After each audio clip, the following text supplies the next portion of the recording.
Hi friends, நான் உங்கள் அபி. இன்றைக்கி நம்ம இந்த வீடியோவில் ஒரு 6 விதமான லஞ்ச் பாக்ஸ் ரெசிபி தாங்க பார்க்க போகிறோம். ஃபஸ்ட்டு இன்றைக்கி நம்ம பண்ண பூஜைகள் பற்றி ஒரு வீடியோ நான் ஆல்ரெடி அப்லோட் பண்ணியிருப்பேன். அதில் உங்களுக்கு நான் சொல்லியிருந்தேன், முருகருக்கு பிடித்தமான ஒரு 6 வகையான பிரசாதங்கள் அன்றைக்கி நம்ம செஞ்சு வச்சுருப்போம். அதுக்கான வீடியோ ஃப்யூச்சரில் அப்லோட் பண்ணுறேன் அப்படிங்கிற மாதிரி சொல்லியிருந்தேன். இன்றைக்கி அந்த 6 வகையான ரெசிபிஸ் தாங்க பார்க்க போகிறோம். கண்டிப்பாக இந்த வீடியோவை நீங்கள் ஸ்கிப் பண்ணாமல் பாருங்கள். உங்கள் எல்லாத்துக்குமே ரொம்ப ரொம்ப யூஸ்ஃபுல்லாகவும் பிடிச்ச மாதிரியும் இருக்கும். இப்போ வாங்க வீடியோக்குள்ளே போகலாம். ஃபஸ்ட்டு நம்ம புளி சாதம் செஞ்சிடலாங்க. அதுக்காக தண்ணி கொஞ்சம் ஊற்றிட்டு அதில் புளியை ஊற வச்சுக்கோங்க. நான் இன்றைக்கி ஒரு 1/2 மணி நேரத்துக்கு முன்னாடியே புளியை ஊற வச்சுருந்தேன்.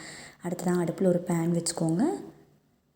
பேன் சூடானதும் 2 ஸ்பூன் எண்ணெய் சேர்த்துட்டு கூடவே கொஞ்சமாக கடுகு சேர்த்துக்கோங்க. கடுகு நல்லா பொரிஞ்சு வரட்டும். அடுத்ததான் வெள்ளை உளுந்து பருப்பு, கடலைப்பருப்பு சேர்த்துக்கோங்க. கறிவேப்பிலை இலைகள் சிறிதளவு சேர்த்தாச்சு. அடுத்ததாக காஞ்ச மிளகாய், பச்சை மிளகாய் காரத்துக்கு ஏற்ற மாதிரி சேர்த்துட்டு கூடவே சின்ன வெங்காயம் சின்னதாக கட் பண்ணிவிட்டு நான் உள்ளார சேர்த்துருக்குறேங்க. இது எல்லாம் சேர்த்து நல்லா வதக்கி விடுங்க. இது கூடவே 4-5 பல் பூண்டு கட் பண்ணி உள்ளார சேர்த்துக்கோங்க. அடுத்ததாக ஒரு கைப்பிடி அளவு கடலை முத்து எடுத்திருந்தேன், அதையும் உள்ளே சேர்த்து வதக்கி விட்டுடலாங்க. இந்த மாதிரியெல்லாம் புளி சாதம் செய்யும்போது கண்டிப்பாக ரொம்ப ரொம்ப டேஸ்ட்டாக இருக்குங்க. இப்போது நம்ம ஊற வச்சிருந்த புளியை நல்லா கரைச்சிட்டு உள்ளார ஊற்றிக்கோங்க. இது கிட்டத்தட்ட ஒரு 1.5 டம்ளர் அளவுக்கு வரும். 1.5லேருந்து 2 டம்ளர் வரும். இப்போ தேவையான அளவு உப்பு போட்டுட்டு நல்லா கலந்து விட்டுருங்களா. கூடவே ஒரு பிஞ்ச் அளவுக்கு மஞ்சள் தூள், காரத்துக்கு ஏற்ற அளவு மிளகாய் தூள் சேர்த்துக்கோங்க. ஆல்ரெடி நம்ம மிளகாய் சேர்த்துருக்குறோம். காரத்துக்கு ஏற்ற மாதிரி மிளகாய் சேர்த்துட்டு நல்லா கலந்து விட்டுருங்க.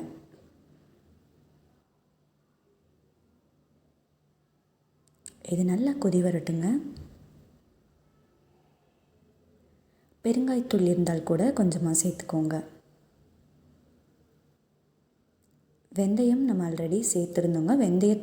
வெந்தயம் சேர்க்க விரும்பாதவங்க இப்போ கூட கொஞ்சோண்டு வேணாலும் வெந்தயத்தூள் சேர்த்துக்கலாம். புளி சாதத்துக்கு எப்போவுமே வெந்தயம் சேர்க்கும்போது நல்லாயிருக்கும். இப்போ பாருங்கள், நமக்கு நல்லா சுண்டி வந்திருக்கு. நம்ம சேர்த்துருக்க நிலக்கடலை முத்துல எல்லாமே அந்த புளியோட ஃப்ளேவர் இறங்கி ரொம்ப நல்லா வந்திருக்கு. வேணும்னா இத்தினோண்டு மட்டும் வெல்லம் சேர்த்துக்கோங்க, நல்லாயிருக்கும். அதுக்கப்புறம் தேவையான அளவு அந்த புளி தொக்கை எடுத்துட்டு நமக்கு எவ்வளோ ரைஸ் உள்ளே சேர்க்கணுமோ அந்தளவுக்கு சாதத்தை உள்ளே சேர்த்து நல்லா வதக்கி விட்டுருங்க.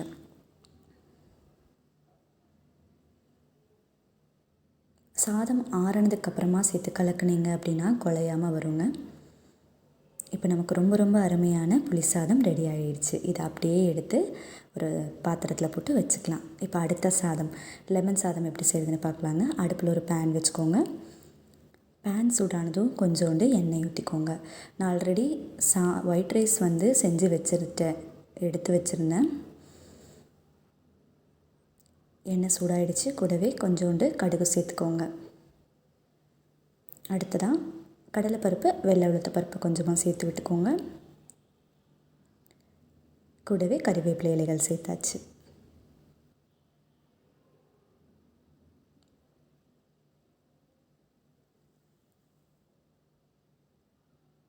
அடுத்ததாக சின்ன வெங்காயம் நீளமாக கட் பண்ணி வச்சது ஒரு 4-5 எடுத்து வச்சுருந்தேன், அதையும் உள்ளே சேர்த்து வதக்கி விட்டுக்கோங்க.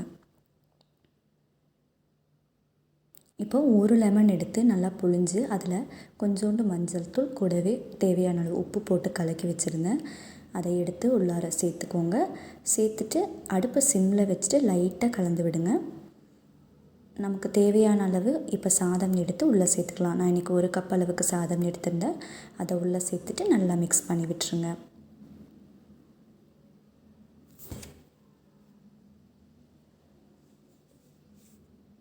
இப்போ நமக்கு ரொம்ப ரொம்ப அருமையான லெமன் சாதம் ரெடி ஆகிடுச்சு. இதையும் எடுத்து இன்னொரு கப்பில் போட்டு வச்சுக்கலாம். இப்போ 2 சாதம் செஞ்சு முடிச்சாச்சு. அடுத்ததான் ஒரு டிஃப்ரெண்ட்டான சாதம், கடலை முத்து சாதம் எப்படி செய்யுதுன்னு பார்க்கலாங்க. இப்போது அடுப்பில் ஒரு பேன் வச்சுக்கோங்க. கூடவே 2 காஞ்ச மிளகாய், வெள்ளை உளுத்த பருப்பு, கடலைப்பருப்பு கொஞ்சமாக சேர்த்து விட்டுக்கோங்க. கறிவேப்பிலை இலைகள் சிறிதளவு சேர்த்து நல்லா மிக்ஸ் பண்ணிக்கோங்க. கண்டிப்பாக இது எல்லாமே ஒரு பர்ஃபெக்டான லஞ்ச் பாக்ஸ் ரெசிபியாக நமக்கு இருக்குங்க. சாப்பிடும்போது அவ்வளோ ஒரு சூப்பரான டேஸ்ட் கொடுக்கும். ஒரே மாதிரி சாதம் செஞ்சு டெய்லி கொண்டு போகிறதுக்கு இந்த மாதிரி ஸ்கூலுக்கு போகிற குழந்தைகளுக்கெல்லாம் கொடுத்து விடும்போது அவங்க ரொம்ப விரும்பி சாப்பிடுவாங்க. இப்போது கொஞ்சோண்டு நிலக்கடலை எடுத்து வச்சுருக்கேன், அதையும் உள்ளே சேர்த்து வதக்கி விட்டுக்கோங்க. அடுத்ததாக ஒரு 3-4 ஸ்பூன் அளவுக்கு துருவிய தேங்காய் இருந்துச்சுன்னா உள்ளே சேர்த்துக்கோங்க.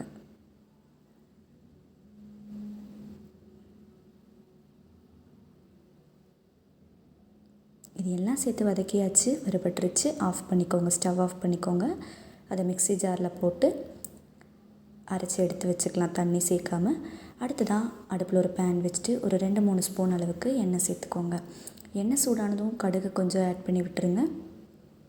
கடுகு பொரிஞ்சு வந்துட்டுருக்கு. இது கூடவே வெள்ளை உளுத்த பருப்பு கொஞ்சமாக சேர்த்து விட்டுக்கோங்க. நெக்ஸ்ட்டு கறிவேப்பிலை இலைகள் சேர்த்துக்கலாம். இன்னும் கொஞ்சம் நிலக்கடலை எடுத்து உள்ளார சேர்த்துக்கோங்க.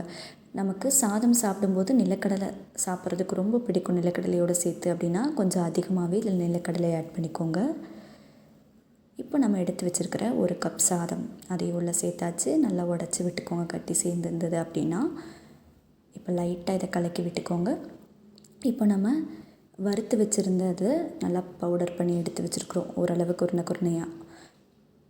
அதை எடுத்து இப்போ இந்த சாதத்துக்குள்ளே ஆட் பண்ணிக்கலாங்க. இப்போ இதை நல்லா மிக்ஸ் பண்ணி விட்டுக்கோங்க. தேவையான அளவு உப்பும் சேர்த்துக்கோங்க. கண்டிப்பாக இந்த சாதம் ரொம்ப ஹெல்த்தியாகவும் ரொம்ப ரொம்ப டேஸ்ட்டாகவும் இருக்கும். இப்போ நமக்கு ரொம்ப அருமையான நிலக்கடலை சாதமும் ரெடி ஆகிடுச்சு. நிலக்கடலை பொடி நம்ம கொஞ்சம் அதிகமாக கூட செஞ்சு வச்சிட்டோம்னா வேணுங்கும் போது எடுத்து போட்டு செஞ்சுக்கலாம். ஆனால் தேங்காய் சேர்க்காமல் செய்யணும். இது செய்யும்போது ரொம்ப நம்ம எடுத்து ஸ்டோர் பண்ணி வைக்கிற மாதிரி தான். இப்போ வாங்க அடுத்த சாதம் எப்படி செய்கிறதுன்னு பார்க்கலாம். அடுப்பில் ஒரு பேன் வச்சுக்கோங்க.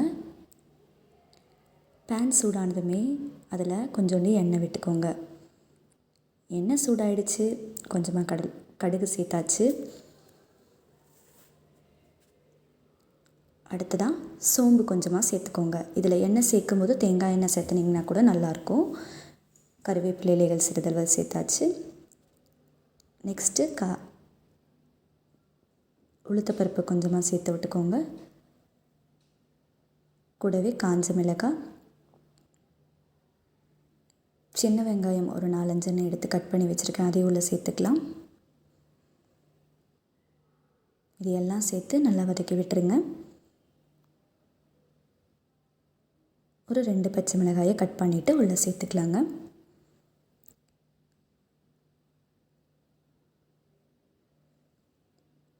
அடுத்ததாக நல்லா துருவி வச்சுருக்கிற தேங்காய் அதை எடுத்து வச்சுருக்கேன், அதையும் உள்ளே சேர்த்துக்கலாம். நான் இன்றைக்கி தேங்காய் துருவி இருக்குது இல்லைங்களா, அதில் தான் வந்து தேங்காய் துருவினா கொஞ்சம் பெருசாக துருவி இருந்தேன். ஏன்னா சாதத்தை கூட சேர்த்து நம்ம சாப்பிடும்போது நல்லாயிருக்கும் அப்படிங்கிற மாதிரி ஃபீல் ஆச்சு. அதுக்காக கொஞ்சம் பெருசாகவே துருவி வச்சுருந்தேன். இந்த அளவுக்கு இருந்துச்சு. தேங்காயும் சேர்த்து ஒரு 1 நிமிஷம் நல்லா வதக்கிக்கோங்க. அதுக்கப்புறமா தேவையான அளவு உப்பு சேர்த்து விட்டுக்கோங்க. சேர்த்துட்டு கலந்துருங்க.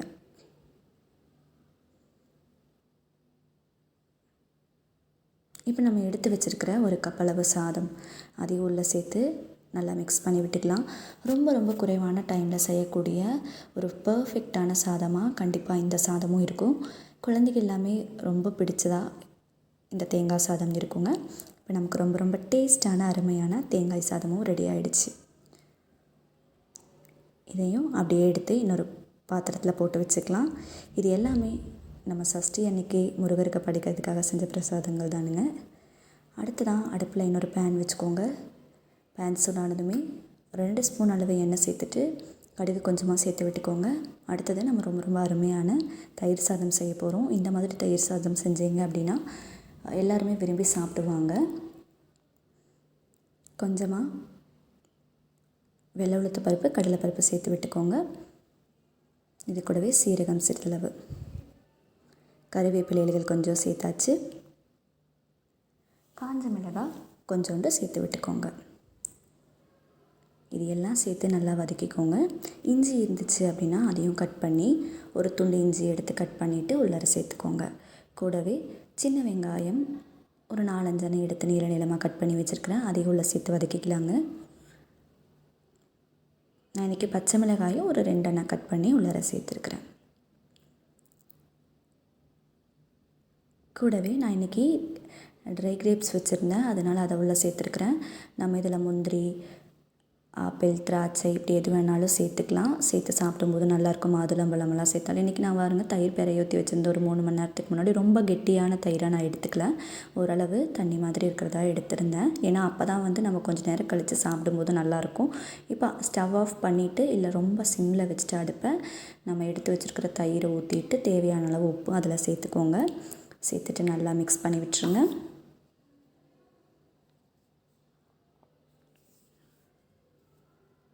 அடுத்ததான் நம்ம எடுத்து வச்சுருக்கிற சாதம், ஒயிட் ரைஸ் அதையும் உள்ளே சேர்த்துட்டு நல்லா கலந்து விட்டுருங்க.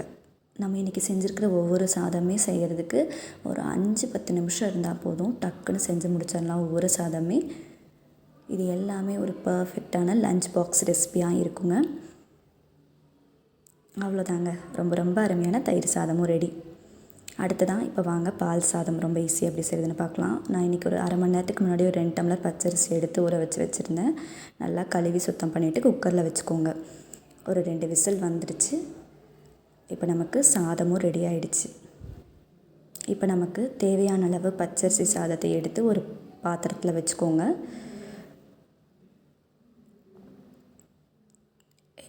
பால் சாதம் செய்கிறதுக்கு நமக்கு பச்சரிசி ரைஸ் வந்து எப்போவுமே குழஞ்சிருந்தால் நல்லாயிருக்கும்.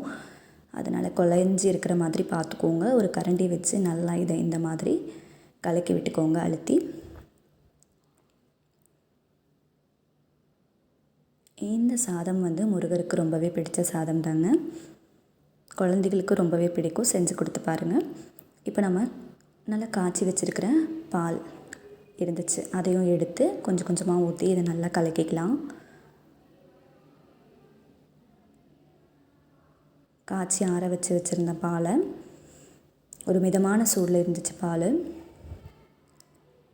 இன்னும் கொஞ்சமே நம்ம பால் ஆட் பண்ணிக்கலாம். இதில் சேர்த்துட்டு நல்லா மிக்ஸ் பண்ணுங்கள்.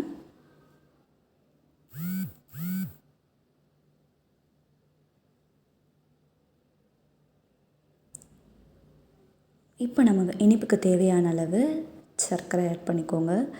ஆட் பண்ணிவிட்டு நல்லா கலந்து விட்டுருங்க. நமக்கு இதில் ஃப்ளேவர் ஏதாவது வேணும்னா ஒரு ஏலக்காய் கூட நல்லா பவுடர் பண்ணிவிட்டு இதில் அப்படியே மேலால் தூவி கலக்கி விட்டுடலாம். ஆனால் நான் இன்றைக்கி ஏலக்காய் சேர்க்கலை. இப்போ நமக்கு ரொம்ப ரொம்ப அருமையான பால் சாதமும் ரெடி ஆகிடுச்சு. இதை எடுத்து அப்படியே ஒரு கப்பில் போட்டு வச்சுக்கலாங்க. இப்போ நிலக்கடலை சாதம் பார்த்திங்க அப்படின்னா நம்ம ஆல்ரெடி செஞ்சு வச்சுருக்கோம். ரொம்பவே சூப்பர் டேஸ்ட்டாகவும் இருக்கும். நீங்கள் இதை கண்டிப்பாக இந்த நிலக்கடலை சாதத்தையும் மறக்காமல் செஞ்சு பார்த்துருங்க. இது பார்த்துட்டிங்க அப்படின்னா தேங்காய் சாதம், இதையும் ஒரு கப்பில் போட்டு எடுத்து வச்சுருந்தேன். இது எல்லாமே ஒரு பர்ஃபெக்டான லஞ்ச் பாக்ஸ் ரெசிபி தாங்க. நல்லாயிருக்கும் செஞ்சு பார்த்தீங்க அப்படின்னா. இது எல்லாமே கோயிலுக்கு கொண்டு போகிறதுக்காக நாங்கள் அப்படியே சின்ன சின்ன பாத்திரத்தில் அளவாக போட்டு வச்சுருக்கோம். இது பார்த்துட்டோம் அப்படின்னா தயிர் சாதம், நம்ம செஞ்ச தயிர் சாதம்.